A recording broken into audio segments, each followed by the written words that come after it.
Hi friends, welcome to my YouTube channel science for railways.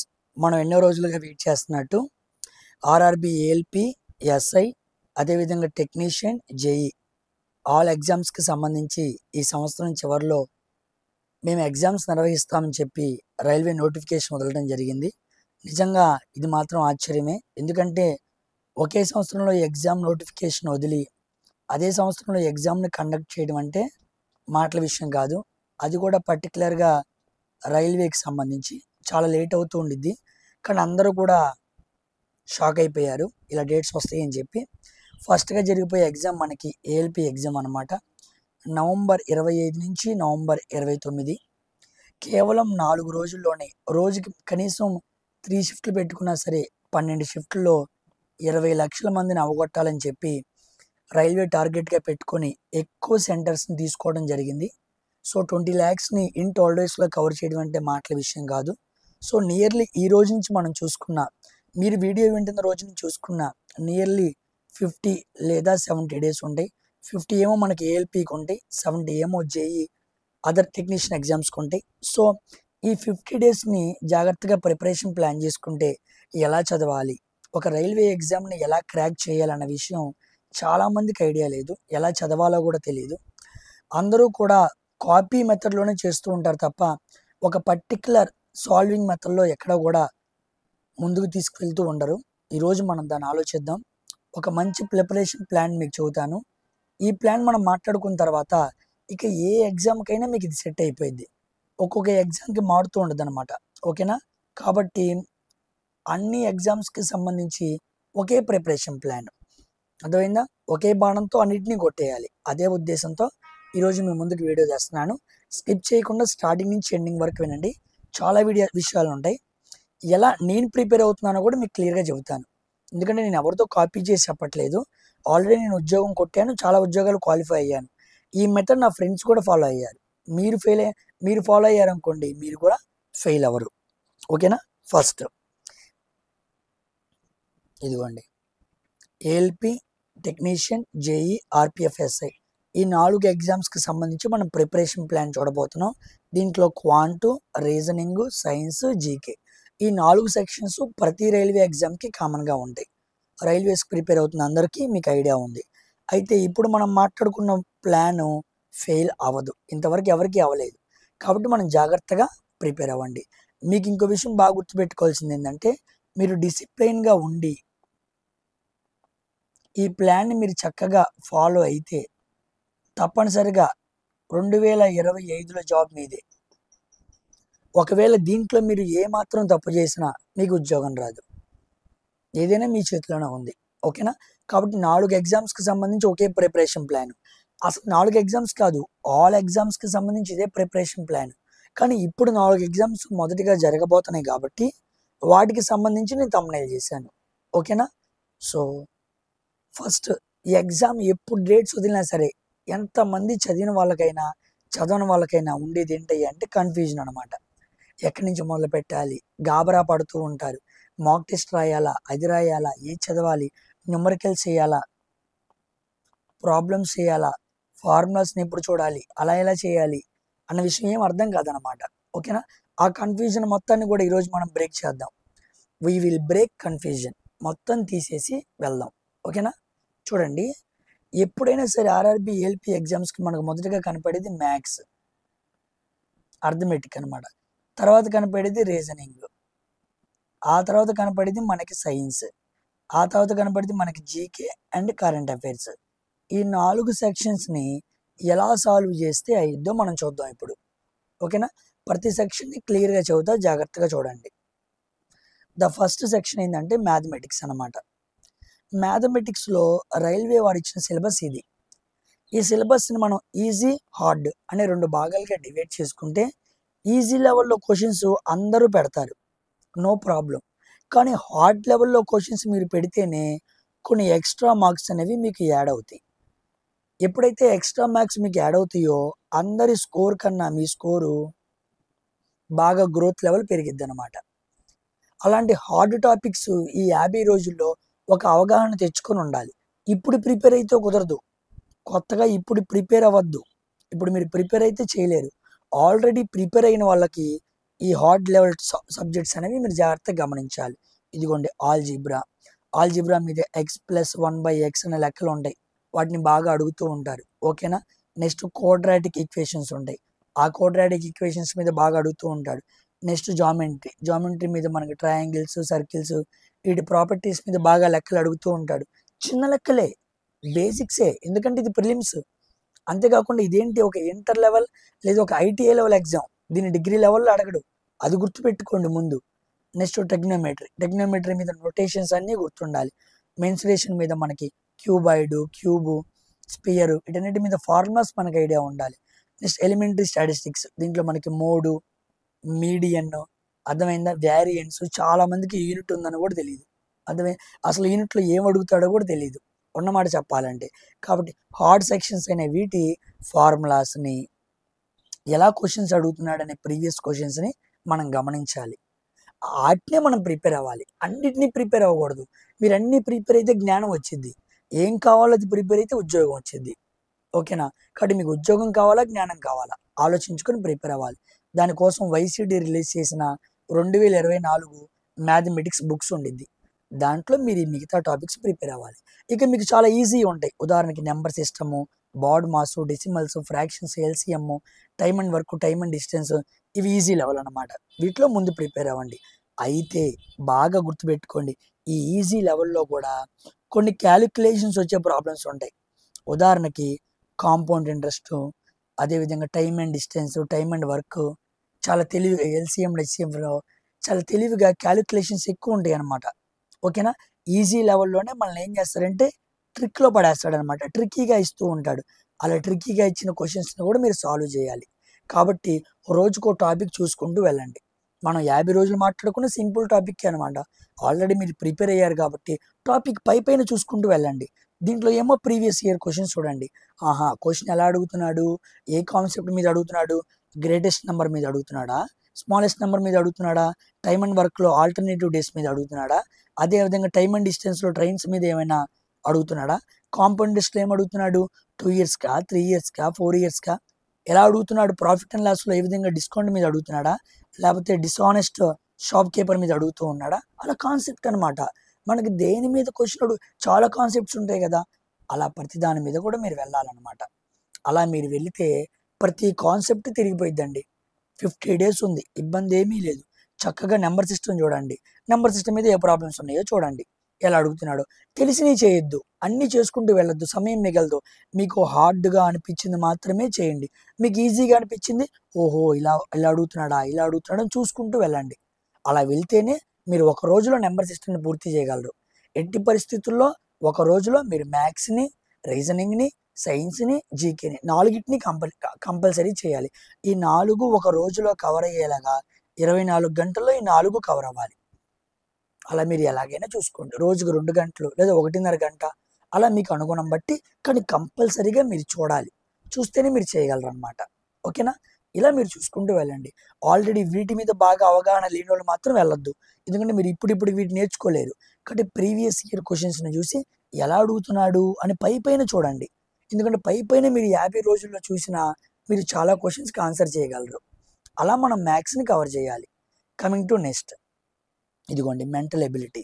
ఈ mental ఎబిలిటీలో 2 sections చేస్తే, ఇదిగోండి ఈ డేటా ఇంటర్ప్రిటేషన్ అనే దగ్గర నుంచి ఈ చివరి వరకు ఉండే సెక్షన్ అంతా హార్డ్ సెక్షన్ అనమాట. ఈ పైన ఉంది ఇదంతా ఈజీ అనమాట. Analogies, alphabetical numerics, coding, mathematical relations, syllogism, jumbling, venn diagrams, ఇవన్నీ చాలా ఈజీ. ఈ ఈజీ సెక్షన్స్ని మీరు ఈజీగా సాల్వ్ చేయగలరు. కానీ ఎక్కడైతే మీకు మార్క్స్ గెయిన్ అవుతాయో అక్కడే మీరు ఫెయిల్ అవుతారు. ఎక్కడ ఫెయిల్ అవుతారు, ఇదిగోండి అనలిటికల్ రీజనింగ్, డెసిషన్ మేకింగ్, అర్థమైందా, రైటా రాంగా, కోర్సు ఎఫెక్ట్ అంటూ ఉంటాడు, arguments, assumptions, conclusions, data sufficiency.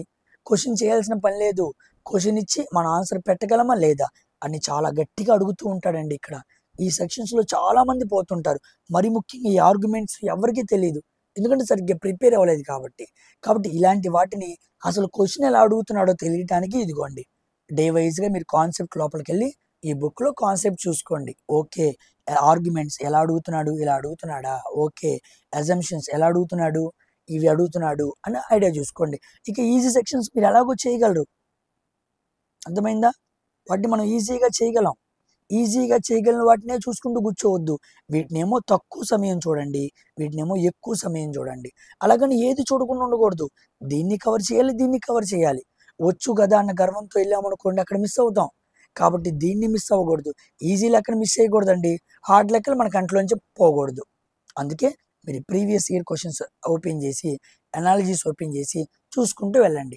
Okay, అనాలజీస్లో కూడా 2, 3, 5, 7 అలా క్వశ్చన్స్ ఇస్తూ ఉంటాడు. దీంట్లో ఏదో హార్డ్ క్వశ్చన్ కనపడింది, ఓకే ఇలా అడిగాడా అని ఒక ఐడియా కోసం చూడండి అనమాట. అలా మీరు ఐడియా కోసం చూసారనుకోండి, మీకు చాలా కాన్సెప్ట్ మీద ఐడియా ఉండిద్ది. ఓకేనా? Coming to next question, next section. ఈ సెక్షన్ మీకు అర్థమైంది కదా. ఇదిగో మరీ ముఖ్యంగా మీరు సిలబస్ పేపర్ ఓపెన్ చేసుకుంటే మీకు ఉండిద్ది. నేను అక్కడి నుంచి తీసుకొచ్చి మీకు చదువుతున్నాను, నేను ఏదో కొత్తగా చెప్పట్లేదు. ఈ సెక్షన్స్ మాత్రం మీరు వదలమాకండి, అర్థమైంది? ఇక్కడ మార్క్స్ ఎక్కువ మంది పెట్టరు, వాళ్ళకి తెలీదు, వాళ్ళు భయపడతారు. ఆ సెక్షన్స్ అవగాహన చేసుకోవాలి. ఇవి ఎక్కడ దొరుకుతాయి? యూట్యూబ్లో ఉంటాయి, ఇదిగో ఈ ప్రీవియస్ బుక్స్లో ఉంటాయి, మీ కోచింగ్ ఇన్స్టిట్యూట్స్లో సార్ చెబుతూ ఉంటారు. వీటినే చెప్పించుకోండి, వీటిని 1-2 సార్లు చెప్పించుకోండి, అవగాహన తెచ్చుకోండి. ఇంకా 50 డేస్ ఉంది కాబట్టి. కమింగ్ టు ఇదిగోండి మన సెక్షన్, జనరల్ సైన్స్ సెక్షన్. చాలా మందికి తెలియని విషయం ఏంటంటే, జనరల్ సైన్స్ సెక్షన్స్ని చాలామంది తెలుగులోనే ప్రిపేర్ అయ్యారు. తెలుగులో ఏ బుక్ ప్రిపేర్ అయినా సరే వాళ్ళు ఫుల్ లెంత్లో క్వశ్చన్స్ పెట్టలేరు. షూర్, రాసిస్తాను, 20 క్వశ్చన్స్కి వాళ్ళు 20 పెట్టలేరు. ఎందుకంటే తెలుగు బుక్స్లో కాన్సెప్ట్ అంతా ఉండదు, వాళ్ళు కావాల్సిన ఇస్తారు తప్ప మన ఎగ్జామ్స్లో అడిగే ఎవరు. చాలామంది తెలియక తెలుగులో విన్నర్స్ పబ్లికేషన్స్, ఎస్విఆర్ పబ్లికేషన్స్, వేరే వేరే ఏవో ప్రిపేర్ అవుతూ ఉంటారు. అవన్నీ వృధా, అర్థమైందా? మీరు చదవాల్సిందే ఎన్సీఆర్టీ, కానీ ఎన్సీఆర్టీ చదవరు. ఇప్పుడు మన కోసం స్టేట్ గవర్నమెంట్ వాళ్ళు కూడా ఏం చేస్తున్నారో తెలుసా? ఇంగ్లీషు అదేవిధంగా తెలుగు ఈ రెండింటిని కల్పిస్తున్నారు. ఒకే పేజీలో ఇంగ్లీష్ ఉండిద్ది, ఒకే పేజీలో తెలుగు ఉండిద్ది. కనీసం అలాంటి బుక్స్ అన్ని తెచ్చుకోండి. 10th క్లాస్ పిల్లల దగ్గరికి వెళ్ళి physics, chemistry, biology, physics chemistry కలిసి ఉంటాయిలే, బయాలజీ ఈ బుక్స్ తెచ్చుకోండి. 6వ తరగతి నుంచి ఉంటాయి. అవన్నీ తెచ్చుకొని దగ్గర పెట్టుకుంటే కాన్సెప్ట్ ఈజీగా నేర్చుకోవచ్చు. ఓకేనా? చూడండి, అందుకే అందరూ సైన్స్ జనరల్ అవేర్నెస్లో ఎందుకు పోతారంటే, మ్యాథ్స్కి రీజనింగ్కి ఏమో సిలబస్ ఇచ్చాడు, కానీ దీనికి మాత్రం సిలబస్ ఇండెప్త్గా ఇవ్వడు. ఇదిగోండి ఫిజిక్స్, కెమిస్ట్రీ, లైఫ్ సైన్సెస్ అంటాడు, అసలు బయాలజీ అని కూడా అంటాడు. 10th స్టాండర్డ్ లెవెల్ అంటారు, అంటే 10th బుక్ చదువుతూ ఉంటారు. 10th స్టాండర్డ్ లెవెల్ అంటే 10th బుక్ చదవమని కాదు, 6 నుంచి 10 వరకు చదవమని, 10 దాటి వెళ్ళమని. పేరుకే 10 దాటి వెళ్ళమంటాడు, కానీ 10 కూడా దాటుతాడు, అర్థమైందా? 11th 12thలో కూడా వెళ్ళి అడిగిన సందర్భాలు చాలా ఉన్నాయి. కాబట్టి ఇలా బుక్స్ని చదవాలి. ఏ బుక్స్ని చదవాలి ఏంటని కూడా దాని మీద కూడా మీకు బుక్స్ కూడా నేను వీడియో చేస్తాను, ఆ పీడిఎఫ్ కూడా మీకు అందిస్తాను. ఇదిగోండి ఫిజిక్స్లో ఫస్ట్గా మనం చేయాల్సింది మెకానిక్స్ అనమాట. ఈ మెకానిక్స్లోనే మనకు మొమెంటమ్, ఫోర్సు, అర్థమైందా, గ్రావిటేషను, వర్క్, పవరు, ఎనర్జీ అలాంటివి వస్తూ ఉంటాయి. ఇది 9th క్లాస్కి సంబంధించింది అనమాట. దీన్నే బేసిక్ సైన్స్ అంటారు. ఈ బేసిక్ సైన్స్లో ఎక్కువగా మనకి మెకానిక్స్ వస్తాయి. ఆ తర్వాత మనకి light, magnetism, electricity, gravitation, sound, heat ఎన్నో పేపర్ని అనాలిసిస్ చేసిన తర్వాత, చాలా ప్రీవియస్ ఇయర్ క్వశ్చన్స్ని సాల్వ్ చేసిన తర్వాత ఫిజిక్స్లో బాగా అడుగుతున్న క్వశ్చన్స్ ఇవే, అర్థమైందా? అటు ఇటుగా 7 యూనిట్లు ఉన్నాయి. డైలీ చూడండి, అర్థమైందా? మీరు డైలీ ఒక యూనిట్ని 2 రోజులు 3 రోజులు చూడండి. మీరు ఎలా చూసుకున్నా సరే, ఒక యూనిట్ని 3 రోజులు చూసుకున్న 7 3 21 రోజుల్లో అయిపోయిద్ది, ఇబ్బంది ఏమీ ఉండదు. ఓకేనా? ఇవన్నీ చూసిన తర్వాత ఇక రిమైనింగ్ ఏమైనా ఉంటే వాటిని చూడండి ఈజీగా. ఒక ముఖ్యంగా అడిగేది, వీటిని మాత్రం మిస్ చేయమాకండి. వీటి మీద మీకు ప్రాబ్లమ్స్ కవర్ అవ్వ. ఆల్రెడీ నా యూట్యూబ్ ఛానల్లో లైట్ మీద, ఎలక్ట్రిసిటీ మీద నేను ప్రాబ్లమ్స్ చేశాను. ఈ మిగతా వాటి మీద కూడా ప్రాబ్లమ్స్ పెడతాను నేను. ఓకేనా? కాబట్టి ఫిజిక్స్లో వీటిని కంపల్సరీగా మీరు చదువుకోవాలి. ఇవి లేకుండా మాత్రం, ఇవి రాకుండా మాత్రం ఎన్సీఆర్టీ ఆధారంగా ఇవి చదవకుండా మీరు వెళ్ళినా మీరు ఫెయిల్ అవుతారు. మీరు క్వశ్చన్స్ సాల్వ్ చేయలేరు, మీ వల్ల కాదు. ఓకేనా? అది కూడా బేసిక్ లెవెలే, వాడు అడిగేది బేసిక్ లెవెలే, అది దృష్టిలో పెట్టుకోండి. ఇక కెమిస్ట్రీలో అటామిక్ స్ట్రక్చర్ వెరీ ఇంపార్టెంట్, ఇది ఫండమెంటల్ అండి, ఇది నేర్చుకోకుండా వెళ్ళకూడదు. నెక్స్ట్ ఇంకోటి రాయటం మర్చిపోయాను, కెమికల్ బాండింగ్ అనమాట. యాడ్ చేస్తా చూడండి, కెమికల్ బాండింగ్ చాలా ఇంపార్టెంట్ ఇది. ఓకేనా? ఈ కెమికల్ బాండింగ్ కూడా చాలా ఇంపార్టెంట్. ఈ 7 యూనిట్స్ చాలా ఇంపార్టెంట్. ముందు అటామిక్ స్ట్రక్చర్ చదువుకున్న తర్వాత కెమికల్ బాండింగ్ చదువుకోవాలి, దాని తర్వాత పీరియాడిక్ టేబుల్ చదువుకోవాలి. ఇది పద్ధతి. నువ్వు ఎలా పడితే అలా చదివితే నీకు ఎక్కదన్నమాట సబ్జెక్టు. ఎందుకంటే కెమిస్ట్రీ కదా, ముందు మనకి యాటమ్స్ అంటే ఏంటో, న్యూట్రాన్స్ అంటే ఏంటో, ఎలా ఫామ్ అవుతాయో తెలిసి, బాండింగ్ ఎలా ఫామ్ అవుతుందో తెలిసిన తర్వాత పీరియడ్ టేబుల్ చదువుకొని అటు పిమ్మట కెమికల్ రియాక్షన్స్, దాని తర్వాత యాసిడ్ అండ్ బేసెస్, మెటలర్జీలో మనకి ఓర్స్ అని అడుగుతూ ఉంటాడు, ఇదిగో కెమికల్ రియాక్షన్స్లో బ్యాలెన్సింగ్ అడుగుతూ ఉంటాడు, రకరకాల ఫార్ములాలు అడుగుతూ ఉంటాడు, సున్నప్రాయ్ ఫార్ములా అయిందంటాడు, బ్లీచింగ్ పౌడర్ ఫార్ములా అయిందంటాడు, వాషింగ్ సోడా, బేకింగ్ సోడా అన్నీ కూడా దీంట్లో అడుగుతూ ఉంటాడు. నెక్స్ట్ ఆర్గానిక్ కెమిస్ట్రీ చాలా ఇంపార్టెంట్. ఆల్కైన్స్ ఉంటాయి కదా, అవి బాగా అడుగుతూ ఉంటాడు. ఈ 7 యూనిట్స్ కంపల్సరీ చదవాలి. తర్వాత నువ్వు ఏమైనా చదువుకో, ముందు ఇవి చదవాలి. ఇది కూడా అంతే, 7 3 21. అసలు 20 రోజుల్లోనే అయిపోయిందండి. మీరు రోజుకు 3 గంటలు చదివితే అలా మీరు ఒక టాపిక్ని 3 సార్లు చదవండి. మీరు అలా చదువుకునే మీకు చాలా టైం పట్టింది. 3 రోజులు చదవండి. అలా చదువుకుంటూ చక్కగా వెళ్ళండి. ఓకేనా? కాన్సెప్ట్ మీకు ఐడియా ఉందనుకోండి, సింపుల్గా వెళ్ళిపోండి. ఐడియా లేదనుకోండి, వీటిని బాగా చదువుకొని డెప్త్గా అటు పిమ్మట వేరే వాటికి వెళ్ళండి. చదవద్దనట్లా, ఇప్పుడు సమయం తక్కువ ఉంది కాబట్టి వేరే వాటికి వెళ్ళండి. నెక్స్ట్ బయాలజీలో కంపల్సరీగా మీరు ముందు చదవాల్సింది ఈ 3 అండి. యానిమల్ కింగ్డమ్ చదివేయండి. యానిమల్ కింగ్డమ్లో మనకి వెన్నుముక్క ఉన్న జీవులు, వెన్నుముక్క లేని జీవులు అంటారు. ఆ జీవులన్నీ చదువుకుంటూ రావాలి. ఎన్ని రకాల కింగ్డమ్స్ ఉన్నాయి, అవి ఏ రక యూనిసెల్యులరా, మల్టీసెల్యులరా, ఏకకణ జీవుల, బహుకణ జీవుల అన్న విషయాలన్నీ చదువుకుంటూ రావాలి. అర్థమైంది? ఎన్ని ఫైలమ్స్ ఉంటాయి ఏంటి అన్న విషయాలు క్లియర్గా చదువుకోవాలి. నెక్స్ట్ ప్లాంట్ కింగ్డమ్లో కూడా అంటే 3 రకాలు ఉంటాయి. Thallophyta, Bryophyta, Pteridophyta. వీటి లోపలికి వెళ్ళగానే ఏ మొక్కలు ఎక్కడ ఉంటాయి. ఓకేనా? అదేవిధంగా మనకి ఫ్లవరింగ్ ప్లాంట్స్ చాలా ఇంపార్టెంట్ అనమాట. వాటిలో కూడా ముఖ్యంగా ఏంటి, మనకి రీప్రొడక్షన్ చాలా ఇంపార్టెంట్. ఎన్నో మనం ప్రీవియస్ ఇయర్ క్వశ్చన్స్లో చూసాం కదా, రీప్రొడక్షన్ ఇన్ ఫ్లవర్ అనమాట. ఫ్లవర్ని బాగా చూడాలి. యానిమల్ కింగ్డమ్లో రీప్రొడక్షన్ చూడాలి, ఫ్లవర్స్లో రీప్రొడక్షన్ చూడాలి, హ్యూమన్స్లో రీప్రొడక్షన్ చూడాలి. కంపల్సరీ రీప్రొడక్షన్ మీద క్వశ్చన్స్ వస్తూనే ఉంటాయి. మీరు ఏమైనా గుర్తుపెట్టుకోండి, బయాలజీలో ముందు మీరు చదవాల్సిందే రీప్రొడక్షన్. ఓకేనా? యానిమల్ కింగ్డమ్లో రీప్రొడక్షన్, జీవుల్లో ఉండే రీప్రొడక్షన్, ప్లాంట్ కింగ్డమ్లో ఉండే రీప్రొడక్షన్, అంటే ఫ్లవర్లో ఉండే రీప్రొడక్షన్, హ్యూమన్స్లో ఉండే రీప్రొడక్షన్. మనకు తెలుసు కదా, మేలు ఫీమేల్ ఎలా మీటింగ్ అవుతారు, జైగోట్ ఎలా ఫామ్ అయ్యిద్ది, అర్థమైంది? అవన్నీ చదువుకోవాలి. తర్వాత టిష్యూస్ కూడా చాలా ఇంపార్టెంట్ అండి. ప్లాంట్ టిష్యూస్, యానిమల్ టిష్యూస్ 2 అడుగుతాడు. ఎక్కువగా ఎగ్జామ్లో అడిగినవి ఏంటంటే ప్లాంట్ టిష్యూస్. ఎన్ని ఎగ్జామ్స్లో అడిగాడు. ఓకేనా? నెక్స్ట్ సెల్ లోపల కూడా మనకి ఏముంటాయి, ఆర్గాన్స్ ఉంటాయి అన్నమాట. వాటిని ఆర్గానెల్స్ అంటారు. అవి బాగా అడుగుతాడు. మైటోకాండ్రియా పని ఏంటి, వ్యాక్యూల్స్ పని ఏంటి, న్యూక్లియస్ పని ఏంటి, అర్థమైందా? సైటోప్లాజం పని ఏంటి, గోల్గి ఆపరేటర్స్ పని ఏంటి, అలా సెల్ అంటే ఏంటి, దాని లోపల ఉండే పార్ట్స్ గురించి బాగా అడుగుతూ ఉంటాడు. నెక్స్ట్ జెనెటిక్స్ అనమాట. అనువంశికత మీద బాగా క్వశ్చన్స్ చేస్తూ ఉంటాడు అనమాట. జీన్స్ అంటే ఏంటి, డిఎన్ఏ అంటే ఏంటి, ఆర్ఎన్ఏ అంటే ఏంటి, అర్థమైందా? జెనెటిక్స్ అంటే అర్థం ఏంటి, ఇక్కడ సైంటిస్టుల పేర్లు వస్తాయి. జీన్ కనుక్కున్న వ్యక్తి ఎవరు, జెనెటిక్స్ని కనుక్కున్న వ్యక్తి ఎవరు, అలాంటివి బాగా వస్తూ ఉంటాయి అన్నమాట. ఇక ఇవి ముఖ్యంగా చదివిన తర్వాత ఏమైనా సమయం ఉంటే అప్పుడు మనకి న్యూట్రియంట్స్, విటమిన్స్, అర్థమైందా, అలాంటి చిన్న చిన్న చదువుకోవాలి. మర్చిపోయా, ఇంకో ఇంపార్టెంట్ యూనిట్ మిస్ చేశాను. 7వది డిసీజెస్, ప్యాథాలజీ అంటారు, వ్యాధి శాస్త్రం, డిసీజెస్ చాలా ఇంపార్టెంట్. ఓకేనా? 7. కాబట్టి ఫిజిక్స్లో ఒక 7 చూపించాను, కెమిస్ట్రీలో ఒక 7 చూపించాను, బయాలజీలో ఒక 7 చూపించాను. 7 7 3 21. ఈ 21 కాన్సెప్ట్స్ ఇవి బేసిక్ అనమాట. ఇవి మీకు ఐడియా ఉంటేనే మీరు జనరల్ సైన్స్లో అడిగే 20 క్వశ్చన్స్కి నాకు తెలిసి 15 క్వశ్చన్స్ పెట్టగలరు. అన్నిటినీ పెట్టలేరు, కన్ఫ్యూజన్లో పోతారనమాట. మంచిగా సబ్జెక్ట్ మీద గ్రిప్ ఉండి ఒక 2-3 సంవత్సరాల నుంచి ప్రిపేర్ అవుతున్న వ్యక్తి మాత్రమే 20 క్వశ్చన్స్కి 19 అలా వెళ్ళగలరు. 20 అవుట్ ఆఫ్ 20 ఎవరు పెట్టలేరు. ఒకవేళ ఆ సెక్షన్ ఈజీ మోడరేట్ అయితే పెట్టగలరు, కానీ హార్డ్ అయితే పెట్టలేడు. ఓకేనా? ఈ క్వశ్చన్స్ అన్నీ కూడా ఎన్సీఆర్టీలోనే చదవాలి. ఇక ఏ బుక్ చదివినా వేస్ట్. మళ్ళీ చదువుతున్నా, ఆ బుక్ ఏంటి, ఈ బుక్ ఏంటి అని 100 మంది అడుగుతున్నాడు. మీకు ఇంకో బుక్ ఉండిద్ది, నేను బుక్ మీద ఒక వీడియో చేస్తాలే, అప్పుడు మీకు క్లారిటీ వచ్చింది. ముందు మీరు ఎన్సీఆర్టీ చదువుకోండి. ఎన్సీఆర్టీ తెలుగు పిల్లల కోసం 10th క్లాస్లో, మనకి ఎస్సీఆర్టీ మన స్టేట్ లెవెల్లో 6 నుంచి 10వ తరగతి ప్రతి బుక్స్ తెలుగు ఇంగ్లీష్లో పేజీ పక్క పక్కనే ఉంది. అవన్నిటిని తెప్పించుకోండి, జాగ్రత్తగా చదువుకోండి. ఓకేనా? మెల్లిగా కాన్సెప్ట్ చూసుకుంటూ వెళ్ళండి. మీరు ఆల్రెడీ చదివిన వాళ్ళే కదా, మీకు ఈజీగా ఎక్కిపోయిద్ది అనమాట. ఇప్పుడే కొత్తగా ప్రిపేర్ అయ్యే వాళ్ళకి ఈ ప్లాన్ ఫెయిల్ అయింది. ఇప్పుడు ప్రిపేర్ అయ్యే కష్టం. ఒకవేళ వాడికి బాగా ఐక్యూ ఉండి అందించుకోగలరు అనుకుంటే ఎత్తుకోగలడు, లేకపోతే చేయలేడు అనమాట. మామూలు విషయం కాదు ఇప్పుడు చదవడం అంటే. నెక్స్ట్ వీటన్నిటికీ ప్రీవియస్ క్వశ్చన్స్కి మనకి ఇదిగోండి వైసీటీ బుక్ ఉంది. ఇది మాత్రం చాలా ప్లస్ అండి. దీంట్లో ఇప్పుడు నేను చెప్పిన 21 కాన్సెప్ట్స్ ఒక ప్రీవియస్ ఇయర్ క్వశ్చన్స్ ఉంటాయి. జాగ్రత్తగా వాటిని చూడొచ్చు. హీట్ చేయడం, వీటి మీద ప్రాబ్లమ్స్. అదేవిధంగా బాండింగ్ చేయడం, దాని మీద ప్రాబ్లమ్స్.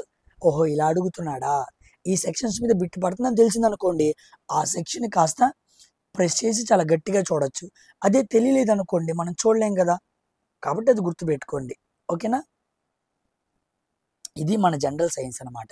ఓకేనా, జనరల్ సైన్స్ ఎలా ప్రిపేర్ అవ్వాలి అంటుంది ఇది ఏ ఎగ్జామ్కైనా అప్లై అయ్యిద్ది. ఓకేనా, గుర్తుపెట్టుకోండి. ఇక్కడ మీరు మిగతా యూనిట్స్ యాడ్ చేసుకోవడం, వాటిని చదువుకోవడమే. నేను ముఖ్యమైనవి చెప్పాను, మోస్ట్లీ ఇవే అనమాట. ఓకేనా, మొత్తం 10 అండి. 30 యూనిట్లో మీకు 21 యూనిట్లు చెప్పాను. ఇక కొన్ని చిన్నవి ఉంటాయి అన్నమాట.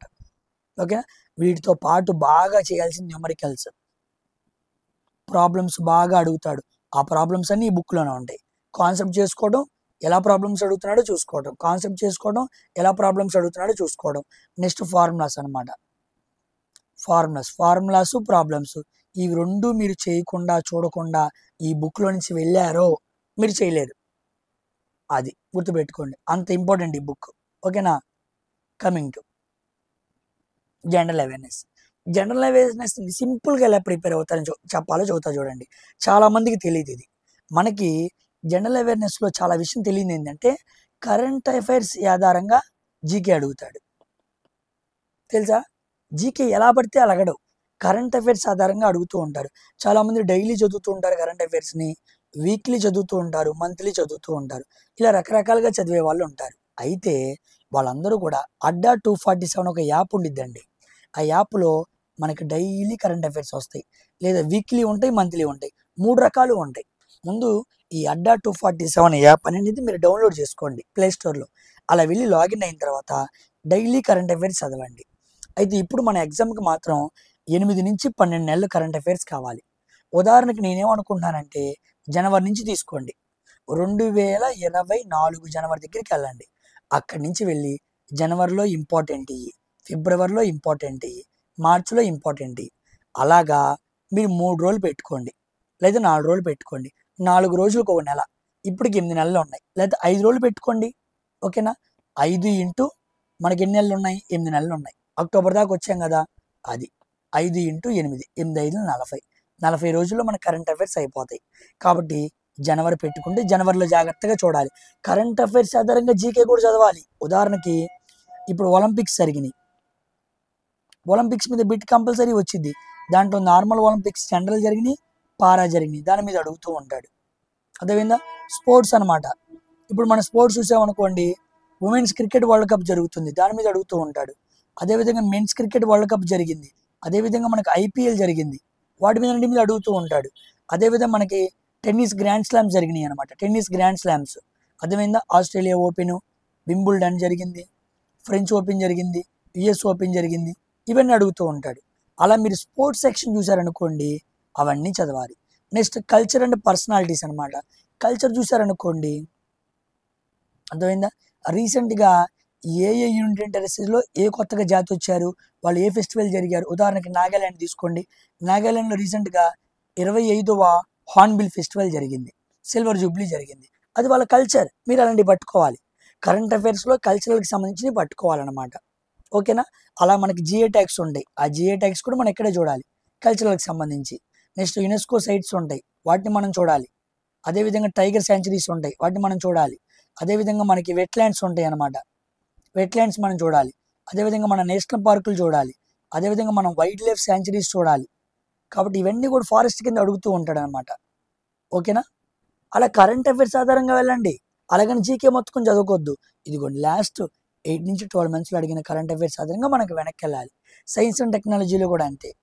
ఎస్ఎన్టీలో కూడా మనకి ఏ మిసైల్స్ని వాడుతున్నారు, అదేవిధంగా స్పేస్ పరంగా ఏ రాకెట్స్ని పంపిస్తున్నారు, అదేవిధంగా ఏ బాంబ్స్ని ట్రై చేస్తుందని అడగాలి. రీసెంట్గా భారతదేశం ఒక బాంబ్ని ట్రై చేసింది, గౌరవ్ అనే బాంబు, అది మనకు తెలియాలి. తర్వాత మనకి army, navy, air force exercises ఉంటాయి అన్నమాట, ఆ ఎక్సర్సైజ్ మీద చూడాలి. అవన్నీ కరెంట్ అఫైర్స్లో ఉంటాయి. డైలీ వారీగా కరెంట్ అఫైర్స్ చదువుతూ ఉన్నవాడికి ఇవన్నీ ఐడియా వస్తాయి. నేను చెప్పేది కరెంట్ అఫైర్స్ చదవని వాడికి ఏమి ఐడియా ఉండదు.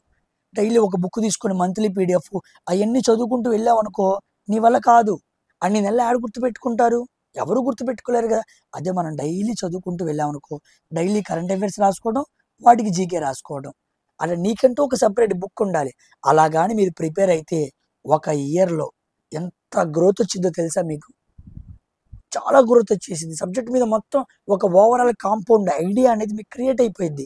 అలా అవ్వలేకపోవడానికి గల కారణం మ్యాగజైన్స్ కొనుక్కొని వాటిని చదువుకోవడం. అది చాలా తప్పు. అది రాంగ్ అనట్లేదు, కానీ అది దానివల్ల ఎక్కువ నాలెడ్జ్ మనకు గ్రైన్ అవ్వదు, మనం బాగా డెవలప్ అవ్వలేం. కాబట్టి డైలీ కరెంట్ అఫైర్స్ మీరు రాసుకోండి. వాటికి సంబంధించిన జీకే మీరు నెట్లో కొట్టుకొని వెతుక్కొని చూసుకోండి. ఉదాహరణకు చెబుతా చూడండి. రీసెంట్గా రైనో డే జరిగిందండి. రైనో డే ఎప్పుడు జరిగింది? ఇప్పుడు మన భారతదేశంలో మొత్తం ఎన్ని రైనోస్ ఉన్నాయి, టోటల్ ఎన్ని ఉన్నాయి, అర్థమైందా? రైనోకి సంబంధించిన నేషనల్ పార్కులు అనేవి ఎక్కువగా ఏ రాష్ట్రంలో ఉన్నాయి, ఇవన్నీ మీరు రాసుకోవాలి. ఇవన్నీ మనకి మ్యాగజైన్స్లో ఇవ్వడు. వాడికి ఎంత కావాలో అంతే ఇస్తాడు. ఇవన్నీ ఇస్తే వాడు 30 రూపాయలకి మ్యాగజైన్ ఇవ్వగలడా? అలా ఇవ్వలేడు కదా. రీసెంట్గా ఎలిఫెంట్ డే జరిగింది. ఎలిఫెంట్ డే మొత్తం ఎలిఫెంట్స్ ఎన్ని ఉన్నాయి, ఎలిఫెంట్కి సంబంధించిన ప్రాజెక్ట్ ఎప్పుడు వచ్చింది, అర్థమైందా? ఆ ప్రాజెక్ట్ పేరేంటి? కౌండిన్య. మొత్తం ఎలిఫెంట్ రిజర్వ్స్ మన భారతదేశంలో ఎన్ని ఉన్నాయి? 33. ఇవన్నీ మీరే రాసుకోవాలండి. ఇవన్నీ మీరే రాసుకోవాలి. ఎక్కడ ఎవడు ఒలింపిక్స్కి సంబంధించి మీరే ఇప్పుడు నోబెల్ ప్రైజెస్ కూడా వదిలేడు తెలుసా. ఇది నోబెల్ ప్రైజెస్ను వదిలే సమయం. నోబెల్ ప్రైజెస్ వదులుతాడు. నోబెల్ ప్రైజెస్ గురించి స్టాటిక్ జీకే చదువుకోవాలి. ప్రజెంట్ ఎవరికి ఇచ్చినా చదువుకోవాలి. రీసెంట్గా 2 రోజుల క్రితం వైద్యానికి సంబంధించిన నోబెల్ ప్రైజెస్ కూడా వదిలేశాడు. అన్నిటినీ వదులుతాడు. అలా ప్రైజెస్, అవార్డ్స్ చాలా ఇంపార్టెంట్. అవార్డ్స్ చాలా ఇంపార్టెంట్. వాటి మీద అడుగుతూ ఉంటాడు. అర్థమైందా? ఇరాకు, ఇజ్రాయేలు, అర్థమైందా? ఉక్రెయిన్, రష్యా దేశాలన్నీ కొట్టుకుంటున్నాయి, మిసైల్స్ వాడుతున్నాయి. ఆ మిసైల్స్ ఏ రకమైన మిసైల్స్, భారతదేశం దగ్గర ఉన్న మిసైల్స్ ఏంటి, మిసైల్స్ పరంగా భారతదేశం ఎన్నో ర్యాంకింగ్లో ఉంది, అదే ఇన్నోవేషన్ ఇండెక్స్ ర్యాంకింగ్స్ ఉంటాయండి. అన్నీ కూడా అడుగుతూ ఉంటాడు. ఎంత కాన్సెప్ట్ ఉంటుందండి. కరెంట్ అఫైర్స్ చదువుకోకుండా వెళ్తే మీకు ఎలా వస్తాయండి? చూడండి, current affairs, science and technology, sports, culture, personalities, economics, politics, other subjects of importance. ఏమంటున్నాడు ఆడ? కరెంట్ అఫైర్స్ ఆధారంగా నేను జీకే అడుగుతా అంటున్నాడు వాడు. నేను జీకే అడుగుతా అంట్లా. చాలా మంది వెళ్ళి జీకే చదువుతూ ఉంటారు. First in state, first in country, మొదటిది ఏంటి, చివరిది ఏంటి, అవి చదువుకుంటూ కూర్చుంటూ ఉంటారు. అసలు ఎవ్వరికీ అర్థం కావట్లేదు ఎలా చదవాలో, అందుకే పోతున్నారు. ఇదిగో ఇలా చదువుకోవాలి. కరెంట్ అఫైర్స్ ఆధారంగా వెళ్ళు, ఓకేనా? అలా వెళ్తేనే మనం అవ్వగలం. రీసెంట్గా 361 ఆర్టికల్ ఉండిద్ది. ఇది మనకు పాలిటీలో సంబంధించిన ఆర్టికల్. ఈ ఆర్టికల్ని మళ్ళీ సుప్రీంకోర్టు బాగా చూడండి న్యాయ సమీక్షకు గురి చేసింది. ఎందుకు? కరెంట్ అఫైర్స్లో ఉంది. కరెంట్ అఫైర్స్లో ఒక గవర్నర్ ఏం చేశాడంటే ఒక తప్పు చేశాడు. వెస్ట్ బెంగాల్ గవర్నర్ తప్పు చేసి తప్పించుకుంటూ ఉన్నాడు ఆయన. ఆ న్యాయ సమీక్షకు గురవ్వకుండా 361 అనే ఆర్టికల్ కాపాడుతుంది. కాబట్టి దీన్ని న్యాయ సమీక్షకు గురి చేయండి. అలా చాలామంది పాలిటీలో కేసెస్ ఉన్నాయి, పాలిటీలో మనకి అమెండ్మెంట్స్ ఉంటాయి, పాలిటీలో మనకి ఆర్టికల్స్ ఉంటాయి, పార్టీలో మనకి పార్ట్స్ ఉంటాయి, పార్టీలో మనకి షెడ్యూల్స్ ఉంటాయి. ఇప్పుడు ఆధారంగా మనం చూసుకోవాలి అంతే. ఇప్పుడు ఏం జరుగుతుంది దాని ఆధారంగా వెనక్కి వెళ్ళాలి. రీసెంట్గా ఎలక్షన్స్ జరిగినాయి. జమ్మూ అండ్ కాశ్మీర్లో ఎలక్షన్ జరగబోతున్నాయి, జరిగినాయి కూడా. నెక్స్ట్ హర్యానాలో ఎలక్షన్ జరిగిపోతున్నాయి. జమ్మూ కాశ్మీర్లో సీట్స్ ఎన్ని అంటాడు, ఎవరు పెడతారు? హర్యానాలో సీట్స్ ఎన్ని అంటారు, ఎవరు పెడతారు? హర్యానాలో ఉన్న పార్టీస్ ఎన్ని అంటాడు, పార్టీకి ఉండే గుర్తులేంటి అంటాడు. అసెంబ్లీ ఎలక్షన్ జరుగుతున్నాయి, ఎలక్షన్ కమిషన్ చైర్మన్ అంటారు. ఎలక్షన్స్ కమిషన్ పార్టీలో ఏ పార్టీ అంటాడు. చూసారా? కరెంట్ అఫైర్స్ ఆధారంగా జీకేకి వెళ్తాడు. చాలా మందికి తెలియదండి. అందుకే చాలా మంది మార్క్స్ పోతారు. 10 మార్కులేగా అండి, ఏముంది, ఒక 20 మార్కులు, 25 మార్కులు, 60, ఒక 15 మార్కులు అర్థమెటిక్, ఒక 20 మార్కులు 35 వస్తాయి. ఒక సైన్స్ ఏమో 20 వస్తాయి, 55. ఇక 20ఏగా లేదా 10ఏగా, ఏముంది ఆ 10 అనుకుంటున్నారు. 75 క్వశ్చన్స్కి మనం చదువుకున్న మ్యాథ్స్, రీజనింగ్, సైన్స్ అన్నీ పెట్టలేరండి. ఎంత బాగా చదివినా ఎక్కడో చోట మిస్ అయ్యిద్ది. అలా మిస్ అయినప్పుడు ఇలాంటి జీకే టాపిక్స్ నుంచి అడిగిన క్వశ్చన్స్ సింపుల్గా ఆన్సర్ చేస్తాం. ఏ సమయం పట్టదు దానికి, ఈజీగా ఆన్సర్ చేయొచ్చు. కాబట్టి మీరు ఇలా ప్రిపేర్ అవ్వాలి, ఓకేనా? కాబట్టి అడ్డా 247 ఏపీ వేసుకొని ప్రీవియస్ మంత్లీ పీడిఎఫ్స్ డౌన్లోడ్ చేసుకొని చాలా జాగ్రత్తగా ఇంపార్టెంట్గా చూసుకుంటూ వెళ్ళండి, ఓకేనా? మీరు 4 రోజులు ఒక నెల కంప్లీట్ చేసుకున్నా సరే 4 ఇంటూ 8 అనమాట. 8 నాళ్ళు అంతా 32 రోజులు అయిపోయింది. నవంబర్ అంటున్నాం కదా, 10 రోజులు వేసుకో, 4 ఇంటూ 10 నెలలు 40 రోజులు. 4 రోజుల్లో కంప్లీట్ చేయండి, లేదా 5 రోజుల్లో కంప్లీట్ చేయండి. 5 రోజులు ఇంటూ 10 నెలలు, మనకి 10 నెలలు కదండి ఉంది. ఇప్పుడు నేను చెప్పాను అక్టోబరు, అడుకో నవంబర్ కూడా వేసుకోండి. కాబట్టి నవంబర్ వేసుకొని మీకు 50 రోజులు ఉన్నాయి. 9 5 ఎంత 45, అలా ఈజీ కవర్ చేసుకోవచ్చు. 9 నెలలు ఉన్నాయి. 9 నెలలు ఒక నెలని కంప్లీట్ 9 నెలలు ఉన్నాయి. ఒక నెలని కంప్లీట్ చేయడానికి మీరు 5 రోజులు తీసుకోండి. 9 ఇంటూ 5, 9 5 ఎంత 45, 50 డేస్లో ఎగ్జామ్ సరిపోయిద్ది. ఈజీ కంప్లీట్ చేసుకోవచ్చు అండి, భయపడాల్సిన అవసరం ఏం లేదు. చదివే విధానం ఏంటో మీకు క్లియర్గా చెబుతున్నా. పీడిఎఫ్ ఓపెన్ చేసుకో, చక్కగా చూసుకో, వీటి వెనకాల ఏ విధంగా జీకే క్వశ్చన్స్ అడుగుతాడో గమనించు, అంతే. అలా గమనించాలన్నా నీకు ప్రీవియస్ ఇయర్ క్వశ్చన్స్ తెలియాలి. తెలియకపోతే మనకు అర్థం కాదు, అంతే కదా. ఎక్కడ అడుగుతున్నాడో తెలియాలంటే తెలియాలిగా, అదనమాట. ఇదంతా అయిపోయిన తర్వాత ప్రతిరోజు మీరు ఈ 4 కార్యక్రమాలు చేయాలి. Maths, reasoning, science, general awareness. ఈ 4 ప్రతిరోజు చేయాలి. ప్రతిరోజు వీటితో పాటు చేయాల్సిన ఒక ముఖ్యమైన పని ఏంటంటే మాక్ టెస్ట్ చేయాలి. మాక్ టెస్ట్ లేకుండా నువ్వు ఎగ్జామ్కి వెళ్తే ఫెయిల్ అయిపోతావు. మాక్ టెస్ట్ మొబైల్లో రాస్తే మీకు మార్క్స్లో తేడా వస్తుంది. ఇన్నాళ్ళు మార్క్స్ ఫోన్లో రాసాం కుదరక, వద్దు ఇక రాయొద్దు. ఓన్లీ పీసీ, ల్యాప్టాప్లో కానీ నెట్ షాప్కి వెళ్ళి సిస్టంలో కానీ ఎక్కడైనా కానీ మీరు పీసీలోనే రాయండి. పీసీలో రాస్తేనే మీకు ఎగ్జాక్ట్గా ఆ రోజు ఎగ్జామ్లో సిస్టమ్ ముందు కూర్చొని రాస్తే వచ్చిన ఎక్స్పీరియన్స్ వచ్చింది. తల కిందకి దించి పైకి ఎత్తడం వలన ఎంతో కొంత టైం ల్యాప్స్ అనేది జరిగిద్ది అనమాట. ఆ టైం ల్యాప్స్ ఎంత పోతుంది, ఎన్ని నిమిషాలు పోతుంది అనే విషయం మీరు పీసీలో రాస్తేనే తెలిసిద్ది. మాక్ టెస్టే రాయండి, ఎక్కడ పడితే అక్కడ రాయొద్దు. టెక్స్ట్ బుక్ యాప్లోనే రాయండి. టెక్స్ట్ బుక్ యాప్లో చాలా మాక్ టెస్ట్లు ఇస్తున్నాడు, అర్థమైందా? ఇదిగోండి, ఇది text book app. Text book యాప్లో మీరు లైవ్ టెస్ట్లోకి వెళ్ళారనుకోండి, ఇదిగో రైల్వే ఎగ్జామ్స్లోకి వెళ్ళాడు అనుకోండి, ఇదిగో చూడండి all India RRB ALP test, ఇదిగో చూడండి అన్ని టెస్టులు కనపడుతుంది చూడ. General science for railway exams, అర్థమైందా? ఇదిగో డిగ్రీషన్ గ్రేడ్ 3 క్వశ్చన్ ఉంది చూసారా? అలా రకరకాల క్వశ్చన్స్ మనకు కనపడుతూ ఉంటాయి. అన్ని మాక్ టెస్టులు ఇక్కడే ఉన్నాయి. లైవ్ టెస్ట్లే మనకు మాక్ టెస్ట్ లాగా ఇస్తూ ఉంటాడు. వీటిని ప్రిపేర్ అవ్వండి. ఏమైనా ఇక్కడ క్వశ్చన్స్ మీకు అర్థం కాలేదనుకోండి, నేను ఇక్కడ క్వశ్చన్స్ కూడా మీకు మోడల్ పేపర్స్గా అందిస్తూ ఉన్నా. అలాంటి ఇక్కడ క్వశ్చన్స్ ఇంపార్టెంట్ తీసి మోడల్ పేపర్స్గా మీకు అందిస్తూ ఉన్నా. అక్కడ నేను మీకు క్లియర్గా అందజేస్తాను, ఓకేనా? కాబట్టి మాక్ టెస్ట్ రాయకుండా మీరు ఎగ్జామ్ క్వాలిఫై అవ్వలేరండి. చాలా చాలా ఇంపార్టెంట్. ఈ రోజు నుంచి మీరు వెళ్ళినా రోజుకి 50 టెస్టులు ఇచ్చినా అమ్మో 50 మాక్ టెస్టులు అవుతాయి. 50 సార్లు సిస్టమ్ ముందు కూర్చొని ప్రిపేర్ అయ్యారు కాబట్టి 51సారి ఏమైద్ది, రియల్గా ఎగ్జామినేషన్ సెంటర్లో కూర్చుంటారు, అలవాటు అయిపోయిద్ది. ఈజీ కదా. 50 సార్లు రాశాను, 51సారి రియల్ ఏముంది అని ఈజీగా, కాన్ఫిడెన్స్గా, స్ట్రెంగ్త్గా బాగా రాసేయగలరు. ఇక మీదే ఎగ్జామ్, ప్రిలిమ్స్ని ఈజీగా క్వాలిఫై అవ్వగలరు, ఓకేనా? 40 మార్కులు, 75కి 40 మార్కులు టార్గెట్ పెట్టుకోండి. 40 ఈజ్ ఏ గుడ్ స్కోర్ అనమాట. అటు పిమ్మట మీకు ఎక్కువ వచ్చినా పర్లేదు, 40 దగ్గర తక్కువ వచ్చుకునేలా చూసుకోమాగండి, ఓకేనా? 40 దగ్గర తెచ్చుకోవడానికి ప్రయత్నం చేయండి. నేను కూడా మీకు ఎంతో పరంగా, నాది సైన్స్ కాబట్టి సైన్స్ పరంగా మీకు బాగా హెల్ప్ చేస్తాను, ఓకేనా? కాబట్టి ఈ వీడియో స్టార్టింగ్ నుంచి ఎండింగ్ వరకు చూడండి. ప్రతి రైల్వే ఎగ్జామ్కి ప్రిపేర్ అవ్వాల్సిన విధానం ఇదే. మీరు ఎప్పుడు ప్రిపేర్ అవ్వాలని ఎవరు అడిగినా మీరు ఈ వీడియోని పంపించండి, చక్కగా వాళ్ళే ప్రిపేర్ అవుతారు, ఓకేనా? ఈ 4 సెక్షన్స్ని ప్రిపేర్ అవ్వాల్సిన విధమే.